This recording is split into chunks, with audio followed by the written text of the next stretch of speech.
Welcome to Your Math Explained, where we make math simple and clear. My name is Angela. By now, you should be comfortable enough with implicit differentiation to derive something like x squared plus y squared is equal to r squared in your sleep. But what happens when a problem is not as straightforward as just derive, then substitute? Today, we're moving past the basics. We're breaking down two actual exam-style problems: the melting ice sphere and the airplane viewing angle. One tests your ability to chain different rates together, and the other tests your mastery of inverse trig differentiation. So let's get into it. Now, before we get started, if you haven't subscribed to the channel yet, make sure you do that first so you don't miss out on your weekly content. For our first problem, we have an ice sculpture that is in the form of a sphere, and it is melting in such a way that it maintains its spherical shape. Now we're told that the volume of the sphere is decreasing at a constant rate of 2 pi cubic meters per hour. And the question that it's asking is, at what rate is the surface area decreasing at the moment when the radius is 5 meters? There's quite a bit of information here, so let's first try to organize what we're given. The first one is that we know the volume of the sphere is decreasing at a constant rate of 2 pi cubic meters per hour. So notice the importance of decreasing here, which we'll get to later. And the question is asking, at what rate is the surface area decreasing at the moment that the radius is 5 meters? So now we see that there is both a volume and a surface area, which tells us that the first thing we should be doing is writing down the formulas for volume of a sphere and the surface area of a sphere. Now the volume of a sphere is V is equal to 4 over 3 pi r cubed. And then the surface area of a sphere is 4 pi r squared. So since the volume of the sphere is decreasing, that means dV dt is equal to negative 2 pi. And the negative here signals that it is decreasing. And what we're looking for is the rate of change of our surface area. So meaning we're looking for ds dt. And we want to find that when the radius is equal to 5. Perfect. So now we have organized all the information that we're given and what we're looking for. So our next step is going to be taking the derivative with respect to t for both of these equations. Because notice how we have dv dt and we're looking for a ds dt. So if we're to do that, the first one, we get dv dt is equal to 4 over 3 pi times 3r squared times dr dt. Now simplifying this a little bit gives us dv dt is equal to 4 pi r squared times dr dt. Now doing the same thing for the second equation is going to give us ds dt is equal to 8 pi times r times dr dt. So ds dt is what we eventually want to find. And notice that we have an r here, which we do have a value of because r is equal to 5. But we don't know what dr dt is.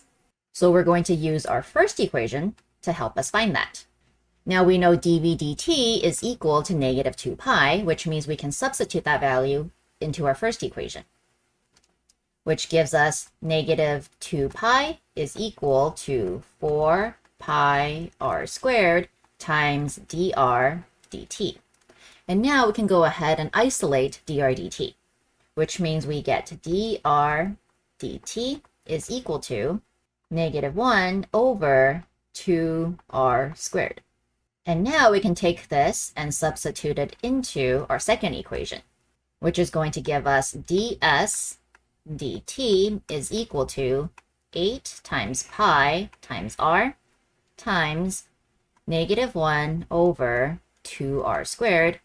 And simplifying that is going to give us negative 4 pi over r. And now finally, we can substitute in our r value of 5. So that tells us ds dt is equal to negative 4 pi over 5. So notice that our answer here is a negative number. And a negative number implies that the surface area is decreasing. But notice how the question is phrased. It's asking at what rate is the surface area decreasing, which means they have already accounted for the negative sign. So therefore, our final answer here is going to be the surface area is decreasing at a rate of 4 pi over 5, and then our units here will be meters squared per hour.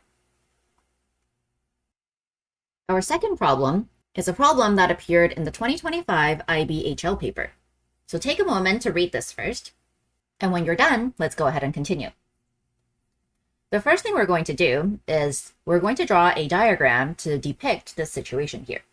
So we have our plane P, which is right over here, and we know that this is 6 kilometers above the ground. So we're going to draw our ground, and here, this height is 6 kilometers.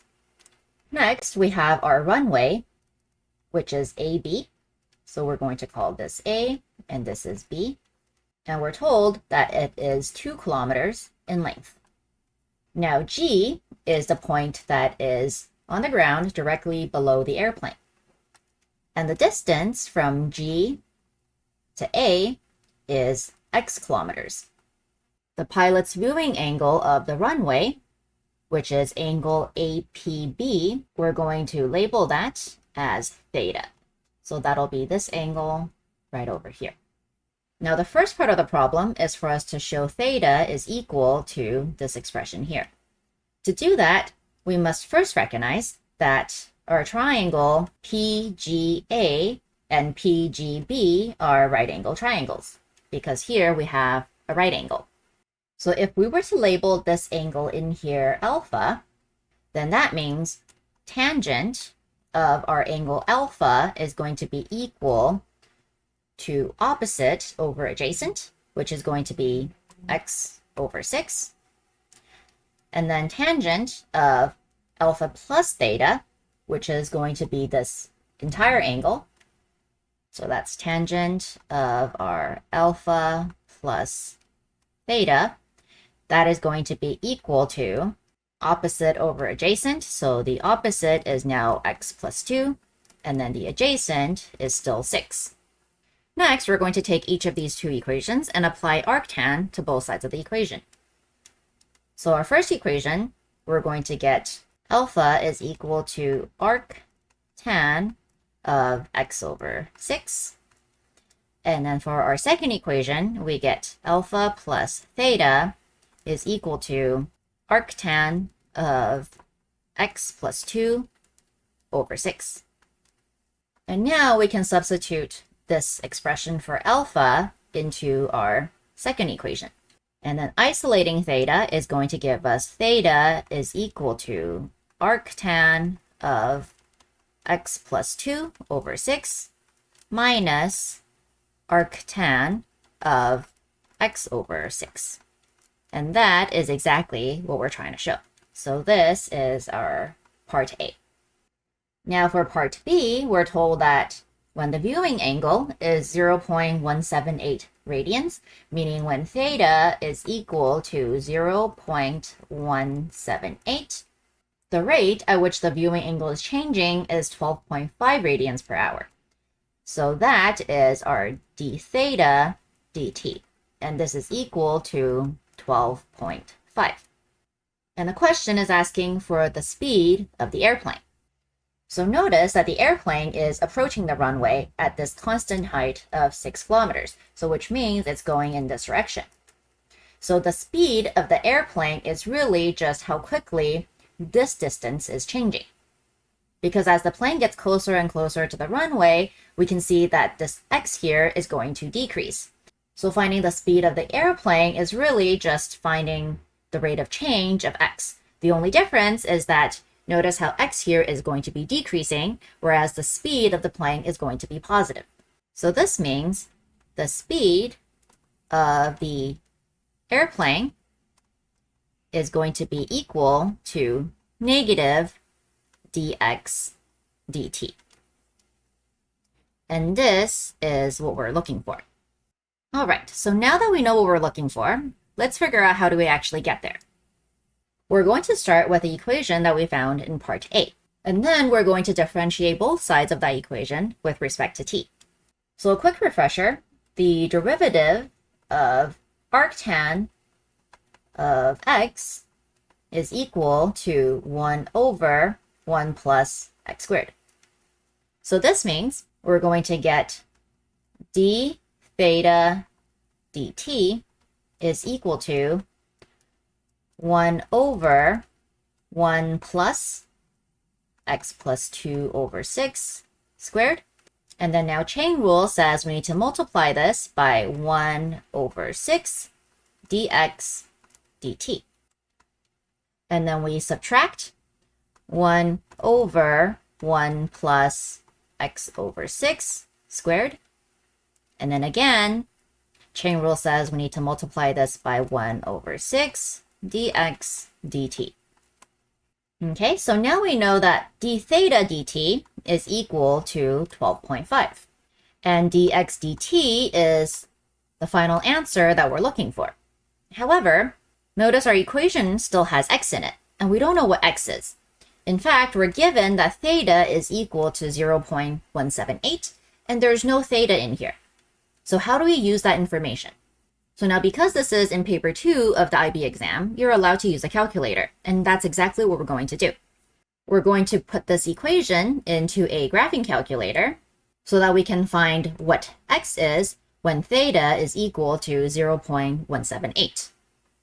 Okay, so let's go ahead and put in our function. We have f of x is equal to arctan of x plus 2 over 6 minus arctan of x over 6. Next, we want to find what does x have to be in order for f of x to be equal to 0.178. So to do that, we're going to put a horizontal line at y is equal to 0.178. So that's this blue line right over here. And now all we have to find is where they intersect. And that is this point right over here. And the x value is 4.63047.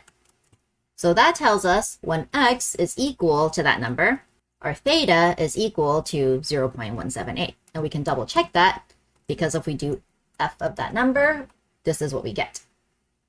So let's come back here and write down when theta is equal to 0.178, x is equal to 4.63047. And now we're ready to finish the problem. So for this equation, d theta dt is 12.5, so we get 12.5 is equal to 1 over 1 plus x plus 2 over 6 squared times 1 over 6 minus 1 over 1 plus x over 6 squared times 1 over 6. And it's this whole thing multiplied by dx dt. So all I did was factor out the dx dt from both of these two terms on the right-hand side.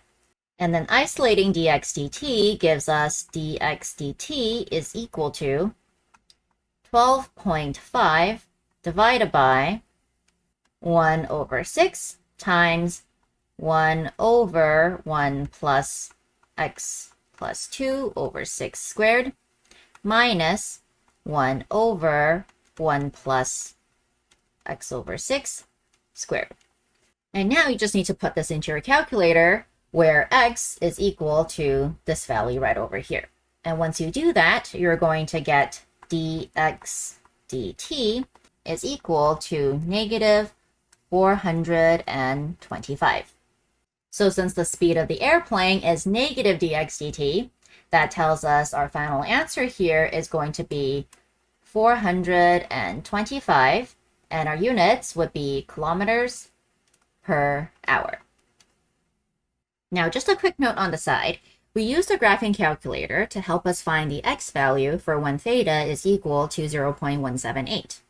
If you don't have access to that, there is actually another way, and you're going to be using the sum and difference identity for tangent. So if you start with this equation over here, and then you take tangent of both sides, then that means on the right-hand side, this is going to be a difference of angle. So the formula for that would be tangent of alpha minus beta is equal to tan alpha minus tan beta over 1 plus tan alpha times tan beta. And the good news here is tan of arctan is just going to cancel out, which means tan of arctan of x plus 2 over 6 is just going to be x plus 2 over 6. So once you do that, you're going to end up with something that you can simplify into a quadratic equation. And then you can use the quadratic formula to solve for x for when theta is equal to 0.178. So that's what you would do if you don't have a graphing calculator. You can let us know in the comments below if you have any questions on this particular method. And now we're going to do a quick recap of what we covered in this video. We saw how if two variables don't connect easily, like volume and area, we need to find the hidden variable that connects them both, and usually that's the radius or some side length. Next, be mindful of your signs. Whenever you see something that says approaching or melting, that usually means your rate is negative. And also be careful of how the question is phrased, because if they're asking for at what rate is something decreasing, then they've already taken that negative into account, which means in your final answer, you don't need your negative sign. And lastly, speed is always positive. So while velocity has a direction attached to it and can sometimes be negative, speed is always going to be positive. And now it is your turn to give this a try. Can you find a solution to the problem on the screen here? Make sure to leave your answer in the comments below and let us know what other calculus topics you'd like to see in the future. That's it for this video. If you found it helpful, remember to hit that like and subscribe. And if there's a topic you'd like us to cover, make sure to drop it in the comments.